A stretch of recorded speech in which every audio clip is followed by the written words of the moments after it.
করেছো আমার রাজ্যের হাল। আমার রান্না করা বিরিয়ানি খেয়ে তুমি করেছো কি হাল। এখন আমি ঘুম থেকে উঠে কি খাবো তোমাদের বাল। কে খেয়েছে সেই বিরিয়ানি, আমার রান্না করা বিরিয়ানি? জনাব বন্দি করো তাকে। পারবে না মহারাজ, কেন পারবে না, কেন পারবে না? আমি কি তোমাকে বেতন দিয়ে রাখিনি? এখনো 3 মাসের বেতন বাকি রয়েছে জাহাপনা। কে বলেছে? এত বড় মিথ্যা অপবাদ আমার প্রতি কে দিয়েছে? আমি তো প্রত্যেক মাসের বেতন তোমাকে দিয়ে দিই। কে বলেছে এক্ষুনি বলো, তোমার গর্দান নিয়ে নেব আমি। চলো বলছি। এখনো কথা বলছো না?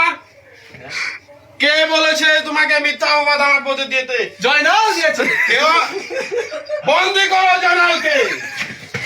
আমার বাবা ছিল এ রাজ্যের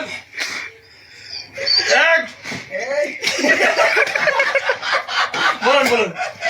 আমার বাবা ছিল এই রাজ্যের রাজা, তার উত্তরসূরি হিসাবে আমি পেয়েছি এই রাজ্যের রাজা।